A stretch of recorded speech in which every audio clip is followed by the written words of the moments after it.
It's time right now to do the deep dive into the biggest conference tournaments of the week in college basketball. So let's go right now through the top five, which are all in the power conference level. I want to start now with the ACC. We're going to have the graphic posted here on the screen as we dive in. You can see right there, there's the graphic. Thank you right there to my excellent team behind the scenes.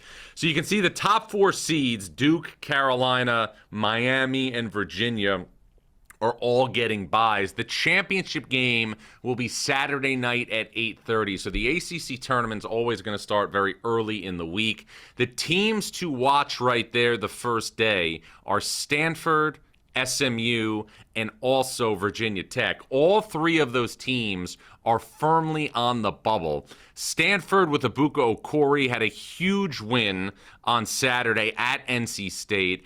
I think the Cardinal, who have a little bit of a weird resume because they've lost games at home this season to Seattle and also to UNLV, but also have wins against St. Louis on a neutral court, at NC State, and also have a win over North Carolina. I think if Stanford can get to a showdown with Virginia, it would be in a play-in game. That would be a scenario, I think, where Stanford, if it was able to beat Pitt, which it should, and then could beat NC State a second time, that would be another quad one win. Stanford would be making a compelling case. If Stanford's in the semifinals with a win of Virginia, I think they're a lock. SMU, who has been without a key player in guard BJ Edwards, is also limping right now to the finish line.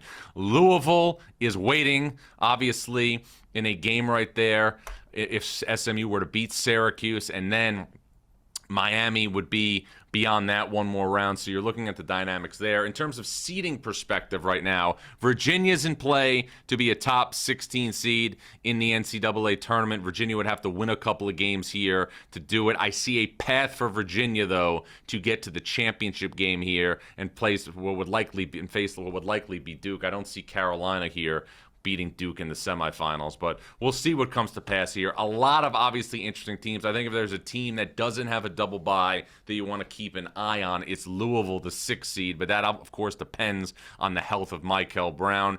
Another bubble team that has a bye is Cal. Cal, to me, if it loses to Florida State, will miss the NCAA tournament, so that's a must-win for Cal. Let's look at the Big 12 right now in Kansas City as that bracket takes form. That's going to start tomorrow. Baylor and Arizona State will be your first game. Cincinnati is going to play Utah. Now, Cincinnati is an interesting scenario because you have Wes Miller, a coach that is firmly on the hot seat, fighting for his job, but he has also coached a team over the last couple weeks that has resembled every bit the look of a bid stealer here at the Big 12 tournament in Kansas City. I think for Cincinnati to be an at-large team to the NCAA tournament, Cincinnati is going to have to win 3 games. Cincinnati is going to have to beat Utah, it's going to have to beat UCF, and then it would have to beat Arizona to be a lock at-large team. I don't think Utah and UCF would be enough for the Bearcats. Other things to keep an eye on in this tournament. I look at the path right here for Houston, and I'm seeing a team in Houston that should beat whatever team they're going to play in their first game. It's going to be Kansas State, BYU, or West Virginia. And then Houston is going to get Kansas, not at Fog Allen Fieldhouse, but on a neutral court, and then potentially a game against Arizona or Texas Tech or Iowa State if the seeds do hold. I think there is a real path for Houston to be in a situation where it can play its way to the top 2 seed, which would mean a geographic advantage in the NCAA tournament if it gets to the second weekend. That would mean a game in the Sweet 16 at the Toyota Center in downtown Houston, something to keep an eye on. Let's go to the Big East tournament right now at Madison Square Garden, which will get going here on Wednesday.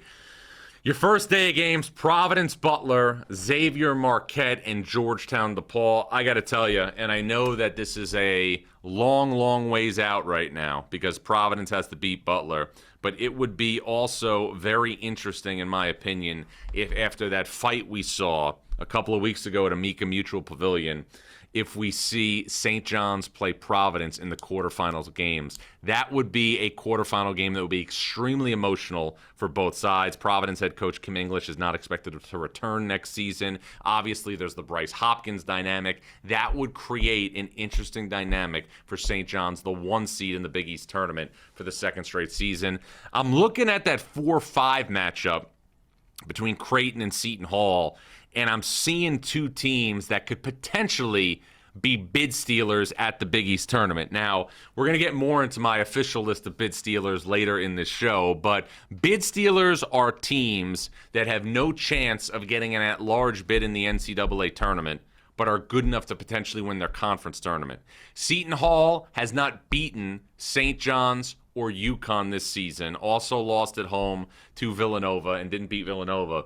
But Seton Hall has proven that it can take St. John's and UConn and also Villanova to the wire. If Seton Hall wins that game against Creighton and it turns out to play St. John's in the semifinals on Friday night at Madison Square Garden, that would be a very difficult game for the Red Storm, even though the Red Storm won that game against Seton Hall to clinch the Big East regular season title, at least a share of it, last Friday in Newark, and then with UConn losing to Marquette, it became an outright title. I'm looking at the bottom part of the bracket. There could be a revenge game for UConn in the quarters on Thursday night if Marquette beat Xavier. Marquette was the team, as we know, and kudos to Shaka Smart for the way he got his team ready to play on Saturday in Milwaukee. But there could be a revenge game for UConn and Marquette, and then Villanova could be in a situation where obviously it gets a shot at UConn on Friday night in the Big East tournament semifinals at Madison Square Garden. I got to tell you,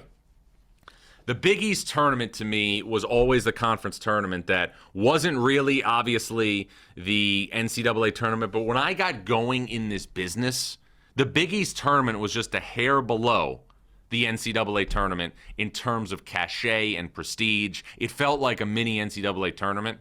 Unless we get St. John's and UConn Saturday night in a rubber match at the world's most famous arena, I don't see a lot of overall juice right now in this season's Big East tournament. Teams are playing for seeding. UConn obviously has a lot to play for, especially if Florida trips up in the SEC tournament. And St. John's is still obviously a team that could play its way to a top 16 seed in the NCAA tournament. But aside from that St. John's UConn dynamic, I don't see a lot of major storylines right now at the Big East tournament. Let's go to the Big Ten, which will be this week in Chicago at the United Center. Obviously, everybody in a scenario now where you're making the Big Ten tournament starts really early.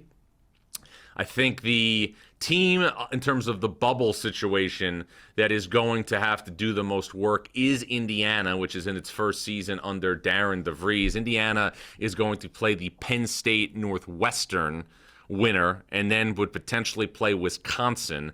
I would say this: Indiana is going to have to be in a scenario where it gets past Wisconsin to feel good about its NCAA tournament chances.